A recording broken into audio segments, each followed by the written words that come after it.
Propriété caractéristique de la borne supérieure. Alors, étant donné une partie A de R, nous avons la propriété fondamentale suivante.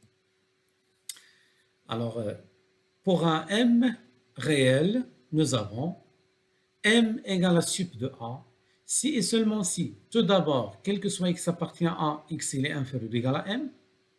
Donc, cela exprime le fait que grand M est un majorant de A.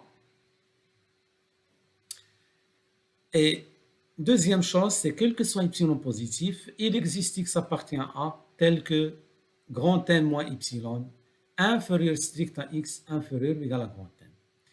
Alors, cette deuxième propriété exprime le fait que grand M, la borne supérieure de A, est le plus petit des majorants. Pourquoi? Si je prends M et si je retranche de M une petite quantité infiniment petite, epsilon, le M ne devient pas je vais trouver un élément X qui dépasse grand M moins epsilon, c'est-à-dire que grand M moins epsilon ne sera pas un majorant parce qu'il est dépassé par un élément X de A. Donc, en combinant les deux propriétés, X, quel que soit X appartient à X inférieur ou égal à M, et quel que soit epsilon positif, il existe X appartient à A tel que grand M moins epsilon inférieur strict à X inférieur ou égal à M, cela donne que M égale la borne supérieure de A. Bon, bien sûr, la borne supérieure d'une partie A non vide majorée de R est unique. D'une façon analogue, nous avons une caractérisation de la borne inférieure d'une partie A. Alors, petit m égale à inf de A, si seulement si tout d'abord, quel que soit x appartient à A, n est inférieur ou égal à x, c'est-à-dire que petit m est un minorant, et quel que soit epsilon positif, il existe x appartient à A tel que m inférieur ou égal à x, inférieur strict à m plus epsilon, c'est-à-dire que m c'est le plus grand des minorants, de telle façon que si j'ajoute une quantité infiniment petite, epsilon, à M, ça ne devient pas un minorant et donc elle va être supérieure strict à un élément X dans A. La même chose, la borne inférieure d'une partie A non vide minorée est unique.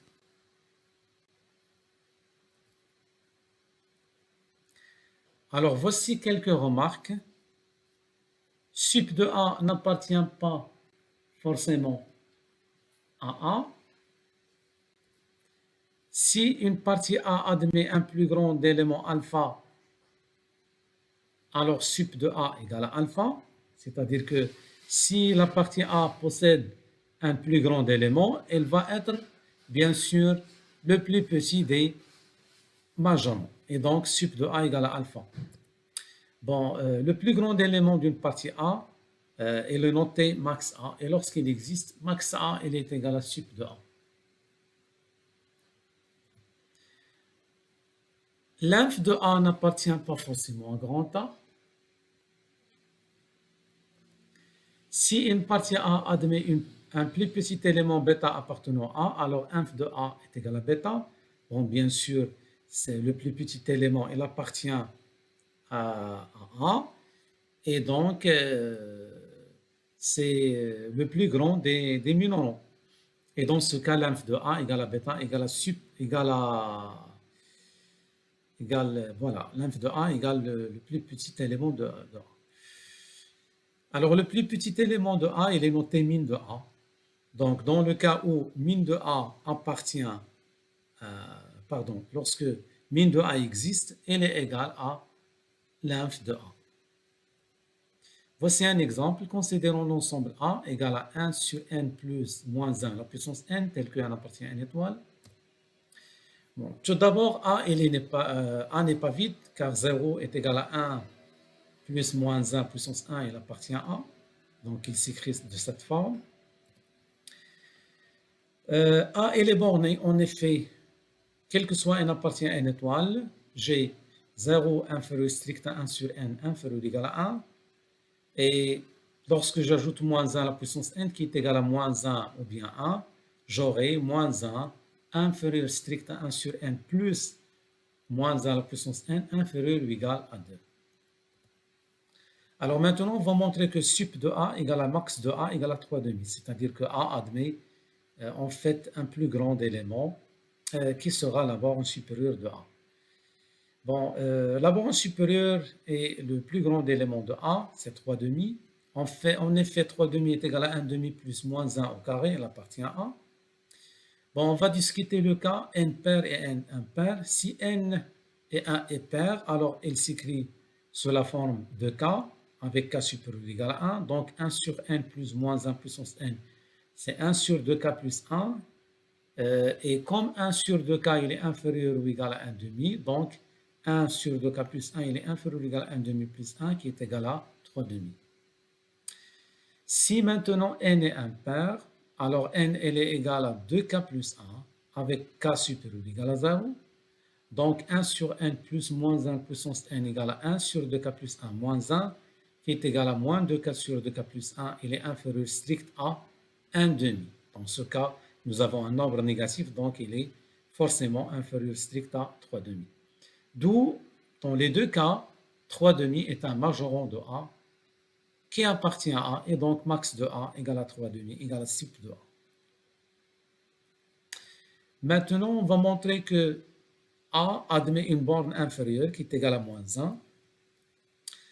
Bon, tout d'abord, nous avons moins 1 est un minoran car on a montré que moins 1 inférieur strict à 1 sur n plus moins 1 à la puissance n, quel que soit n. Soit maintenant epsilon positif, donc on va utiliser la propriété caractérisant de la borne inférieure. Soit x un élément de A de la forme 1 sur 2k plus 1 plus moins 1 à la puissance 2k plus 1 qui est égal à moins 2k sur 2k plus 1 où k appartient à n. Donc on aura, donc j'aurai x, il sera inférieur à moins 1 plus epsilon si et seulement si moins 2k inférieur à 2k plus 1 fois epsilon moins 1. Donc je remplace k par sa valeur. Bon, ici, tout simplement, je vais trouver une condition pour que je puisse obtenir un élément x qui est inférieur à la borne inf moins 1 plus epsilon. Donc, j'aurai moins 2k inférieur strict à 2k plus 1 multiplié par epsilon moins 1, c'est-à-dire moins 2k inférieur strict à 2k epsilon moins, on développe le calcul, 2k epsilon moins 2k plus epsilon moins 1. Alors, en simplifiant par moins 2k, on aura 0 inférieur strict à 2k epsilon plus epsilon moins 1.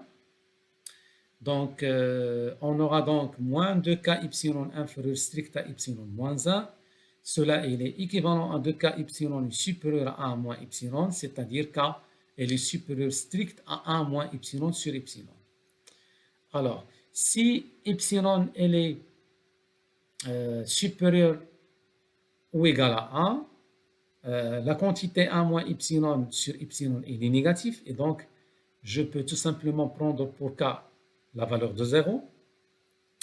Sinon, c'est-à-dire si epsilon elle est inférieure strict à 1, alors 1 moins epsilon sur epsilon c'est une quantité positive. Et si je prends la partie entière de cette quantité plus 1, je sais que la partie entière de 1 moins epsilon sur epsilon plus 1, elle est supérieure à 1 moins epsilon sur epsilon. Et je sais que la partie entière de ce nombre, elle est, appartient à n. Bon, ici, cette expression désigne la partie entière d'un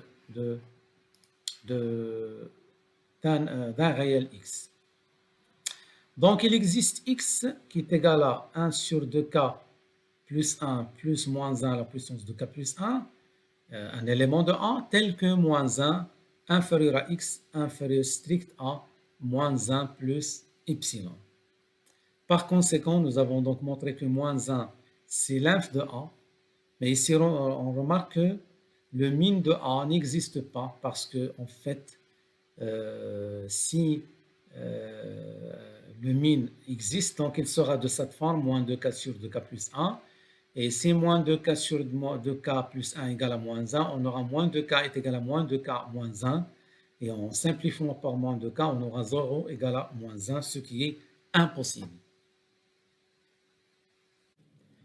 Alors maintenant, on va voir le cas de l'ensemble N et de celui de l'ensemble des entiers relatifs Z. Bon, on va présenter deux résultats admis concernant l'existence de la borne supérieure et la borne inférieure dans les parties de ces deux ensembles. Alors, commençons par N. Toute partie non vide majorée de N admet un plus grand élément dans N, et toute partie non vide minorée de N admet un plus petit élément dans N. Bon, d'après l'axiome de la borne supérieure, toute partie non vide majorée de R, de N, elle est aussi une partie non vide majorée de R, donc elle admet une borne supérieure dans R. Bon, avec N, avec une partie de N, on a un résultat de plus. C'est que la borne supérieure, en fait, sera un plus grand élément de la partie. C'est-à-dire, il va appartenir à la partie et c'est le plus grand élément de cette partie. La même chose pour une partie non vide minorée de N. On a un résultat similaire dans Z, c'est-à-dire que toute partie non vide majorée de Z admet un plus grand élément dans Z et toute partie non vide minorée de Z admet un plus petit élément dans Z.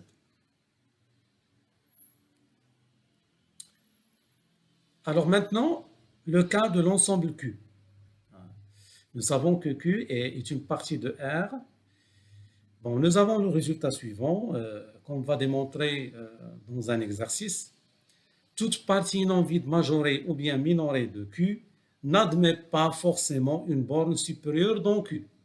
Bon, attention, elle admet une borne supérieure dans R, mais dans Q, on n'a pas un résultat qui dit que la borne supérieure d'une partie non vide majorée de Q appartient à Q.